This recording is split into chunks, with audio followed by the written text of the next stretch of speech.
Welcome to today's CIO Water Cooler TV episode. My name's David Savage and I'm joined by Phil Swan. Got a bit of mouthful coming up here. You're the CIO and digital lead for the Greater Manchester Combined Authority. That's right, yeah. I feel like I should give myself a pat on the back for that. Yeah, you've done well. Your email address must be... Oh, it's huge because we have to do the whole Greater Manchester, then ca.gov.uk, so it's like, yeah. Look, to be perfectly blunt, and I don't know how else to put this, it'd be just interesting to find out who your paymaster is, first of all, given that there's got to be a political element to what you're doing at the same time. Yeah, I mean, the mayor is the lead politician for the Combined Authority.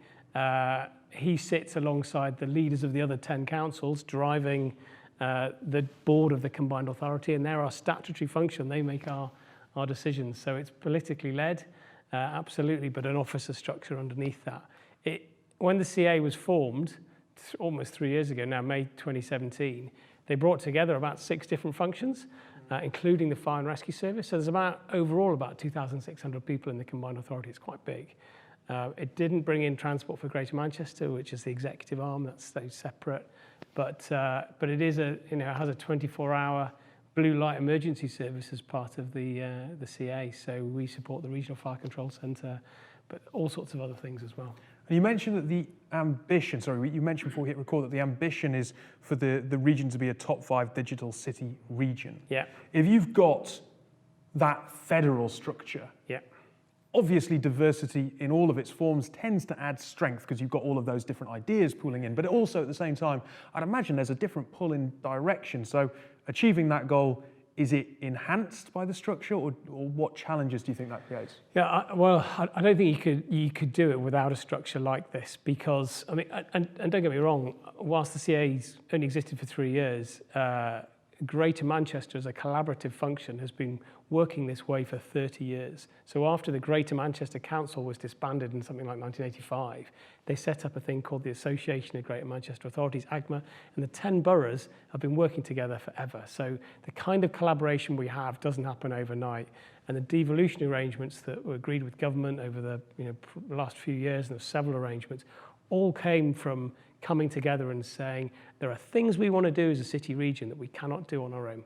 We can't do individually as individual authorities. We want to approach some of these collectively. And part of that process of getting devolved powers was agreeing to have a city region mayor, but in a different structure to London's, where the mayor works with the leaders of the other councils. So you're the second largest digital economy as a city after London in the UK. Yeah. Where do you see Manchester growing and having strength going forward? And I'll put some context around this. I've got some colleagues in Manchester. I've worked in London for 13 years, but I'm not from London. And we asked them the question, where do you see Manchester being in 20 years for an offhand piece of content that we were shooting? And they all turned around and said, bit of a baby London, or like London but buzzier. And I thought it was odd that a city like Manchester, and look, I'm northern, so I like the idea that northern cities have their own culture, their own identity, and I found it odd that people living and working in Manchester were putting their answer in reference to London. Why not their own? Why not its own thing? Yeah, and I think I think that's really interesting in a sense, because we see so many companies moving up from London at the moment. The quality of life, there's Greater Manchester Airport flies to more places than Heathrow. So there's a lot, and the cost of living and everything else. So there's a whole thing of North Shoring going on, which I think is an interesting term. But at the same time, I think we regard the kind of northern approach as quite different to London. And when we get people coming up from London, they're often quite surprised about how collaborative things are, how we talk to each other. We get in, we were talking earlier about the fact that there are more meetups per head of population in Greater Manchester than anywhere else in the country. And it's not just because it rains a lot and we all like to go down the pub. There's a kind of cohesiveness in the city region, and people like to connect. Some of the work we've been doing on the back of GCHQ coming into Greater Manchester with all sorts of companies, they're surprised that we're so open in brokering relationships to other companies, and even other companies help them connect with other companies. So into the universities, and that willingness to say, oh, you need to speak to so and so. Opportunities come out of those serendipitous, links and relationships. We had a recent one where Greater Manchester Police have set up a joint venture with Manchester Digital as a regional cyber resilience centre for the city region. And that came out of a chance conversation between the lead in Greater Manchester Police and the lead for the Chief Executive of Manchester Digital, and one thing led to another, and look, we've got a new thing. And you see so much of that here. There is a real buzz. Little London in 10 years' time? I'd like to be a bit closer to the heels, if we could. Maybe not 10 years. Surely you want to be Manchester, not London. Anyway. We do, absolutely do. Yeah. And the Mayor talks about doing things differently. And that's, very much at the heart of what we're about. That kind of really strong social ethos. It's not just about making a bob or two. It's trying to make a difference. The way that I do see a difference, and I think it's unkind to London to say that people don't talk to each other. I think London has a different dynamic, but people actually are very open when you get them in the right circumstances. Just not on the tube. But there is a difference in mentality, and you mentioned there about the social aspect, and I guess people have the opportunity to be a little bit different. Like my wife's from Salford, and I got off the train and she said, I enjoy being in the land of mint people. And she always jokes about the fact that it's not about the place, it is about the people, it's about that community. And I suppose that presents opportunities for you to use digital in slightly different ways and nuanced ways to create opportunities for those people. Yeah, I think some of the work we're doing, for example, on early years is a great example. If you look at school readiness in Greater Manchester, one of the Mayor's biggest priorities, alongside homelessness and if you look at the economic prosperity dimensions, if you look at school readiness, and about a third of our children, in akin to much of the rest of the country, are not school ready when they start school. And that tracks right the way through to their life chances when they leave school later on. And if you start unpicking the data and say, well, what do we know about our children 0 to 5?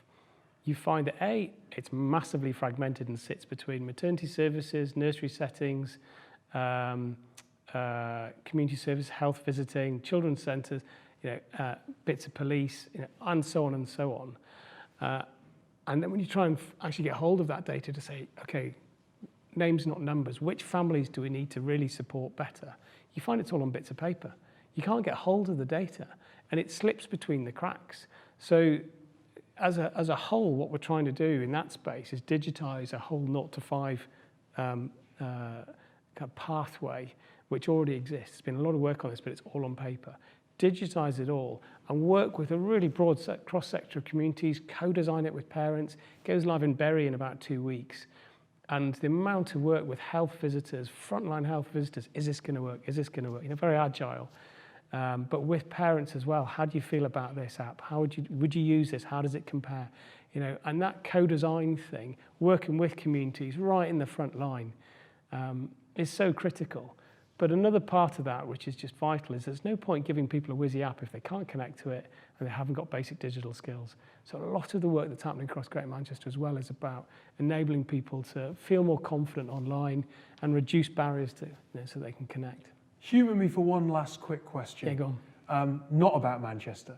Not about football, I hope. No, not about football. No, that's good news. Although it is about Newcastle and Sunderland and the North as a whole. I get frustrated by the fact that people lump the North in as this homogenous thing, when in reality, it's very different. You're from Sunderland, I'm from Newcastle. The North East is a good 3.5 hours away. Yeah. Leeds is not Manchester. No.